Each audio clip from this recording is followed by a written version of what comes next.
रघुनाथ काका पानगावाने आले चोंडीवरून, तालुका सिन्नर, जिल्हा नाशिक। मका बियाणं घेतलंय 8 एकराचं आणि वाण निवडले नाथ सीड्स 1133 आणि अडवांटा 768।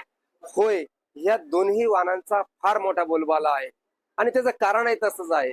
मागील 3 वर्षापासून जे प्लॉट आपण दिले त्या प्लॉटचे रिझल्ट शेतकरी बांधवांनी 2 वर्ष बघितले आणि आज ह्या वर्षी मोठ्या प्रमाणात या वाहनांना शेतकरी बांधवांकडून प्रतिसाद खरेदी करताना प्रतिसाद या ठिकाणी मिळताना दिसतोय।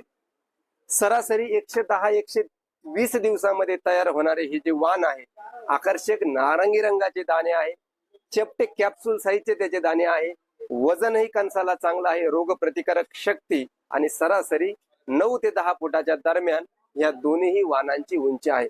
मजबूत खोड आहे, मुळींची पकड मजबूत असल्यामुळे हा वाण पडत नाही, लोळत नाही, म्हणजे कुठल्याही परिस्थितीमध्ये प्रतिकूल परिस्थितीमध्ये तग धरण्याची, तयार होण्याची क्षमता या वाणामध्ये आहे।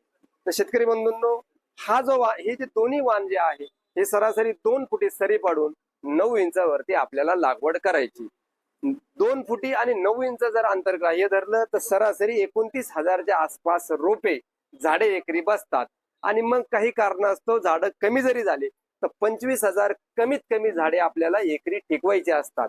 25,000 झाडं टिकवल्यानंतर जी झाडं टिकवली त्याचं योग्य व्यवस्थापन, योग्य संगोपन केल्यानंतर सरासरी 150 ते 200 ग्रॅमचं कणीस जरी प्रति झाडाने दिलं तर 45 ते 50 क्विंटलच्या उत्पन्नापर्यंत आपण जाऊ शकतो। आणि मग त्यासाठी महत्वाचे मुद्दे येतात: योग्य वाणाची निवड, योग्य रानात लागवड, योग्य अंतरावरती लागवड, योग्य ते खत व्यवस्थापन, योग्य ते पाणी व्यवस्थापन आणि रोग कीड नियंत्रण।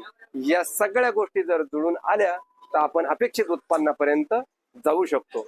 धन्यवाद।